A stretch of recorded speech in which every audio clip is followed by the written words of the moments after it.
my question for you, Monsignor, is why is art so important to our faith over the ages? But especially, you know, I'm thinking about my, you know, some of the things.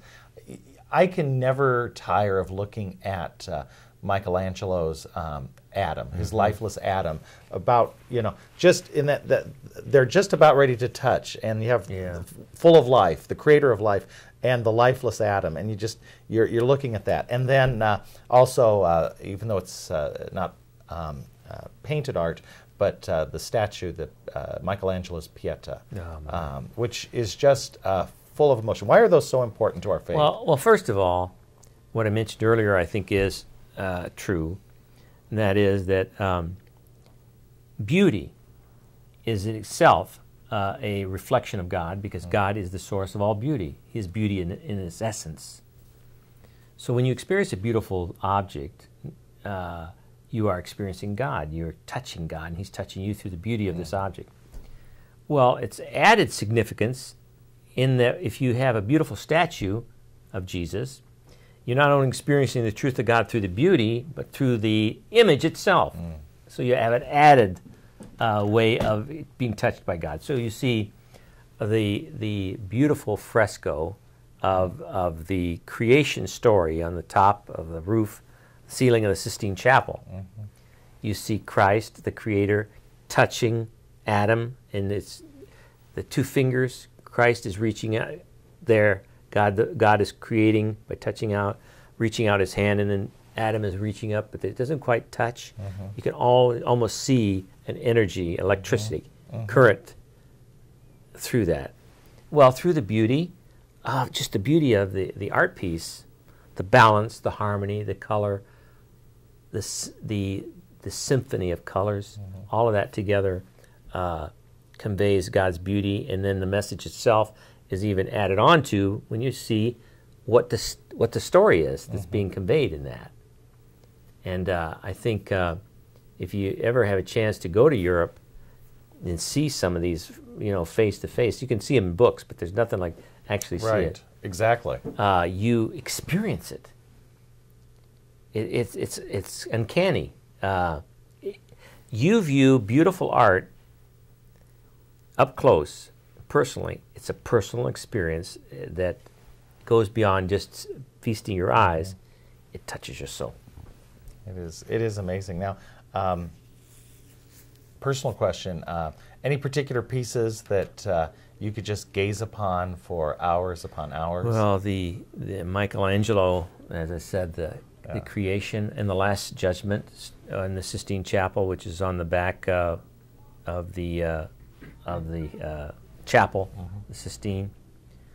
But you know, that's a good question, because there are so many pieces that I can just look upon for hours. For example, this piece in this church here, in the apse, is a picture of Christ upon the throne, and He's holding the book of life in His hand, and next to Him are these beautiful angels in adoration. And it's gold leaf surrounded it, and it's a magnificent art piece done by a wonderful painter. I could sit in there for hours and just look at that. The eyes pierce you, and when you move around the church, the eyes follow you in that mural.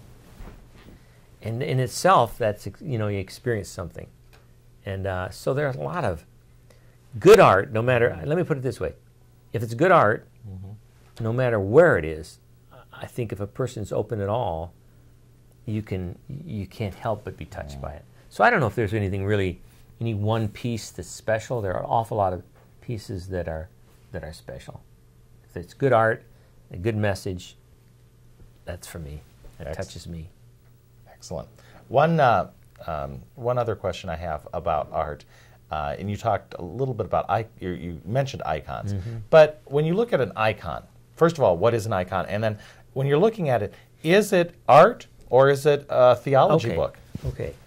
An icon is a painting, usually on wood, occasionally on walls, but often on wood, conveying a spiritual message, often a holy picture, painting of some scriptural passage or something.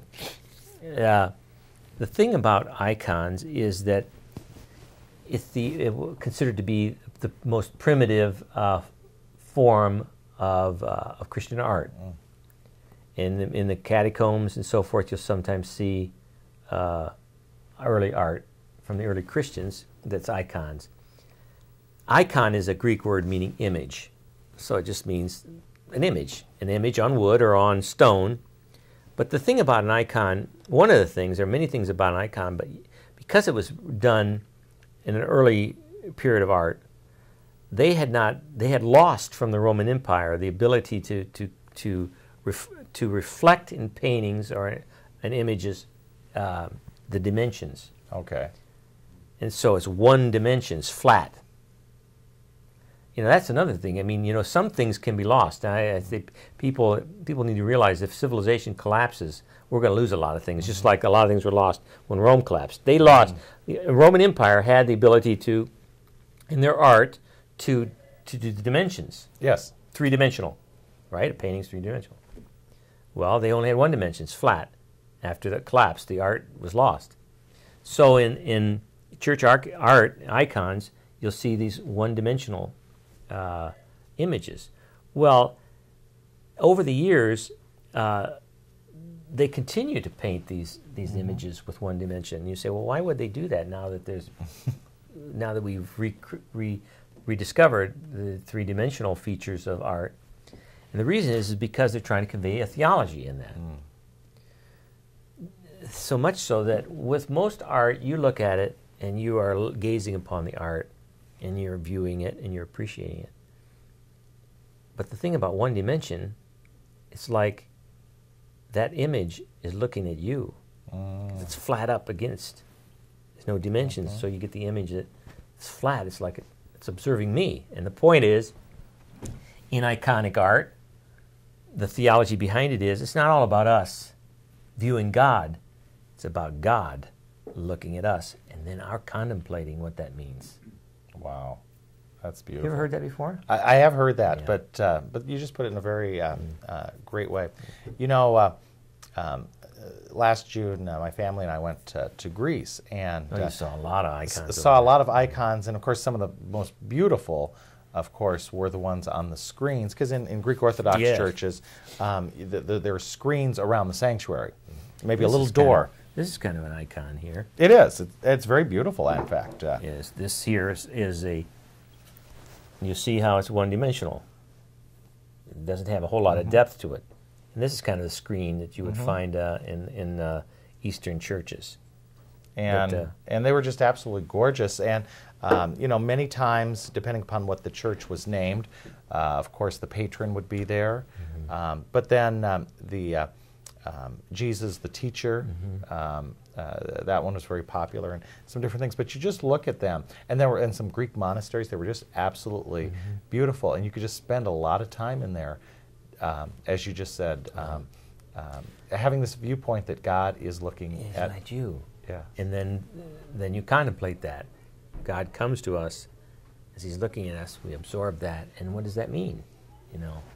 There's so much in art that I think has been lost in some churches, John, in that they've been stripped nude of any kind of icons or images or statues, because I think a mistaken notion is they'll say that the church building itself the church building isn't important as the people. I'd say it's both. The people in that church building know about who they are by looking at that building, and if it's plain and blah without decor, it says everything about what somebody's view of the people is. And with that, I need to say goodbye, and God bless you, Father, Son, Holy Spirit.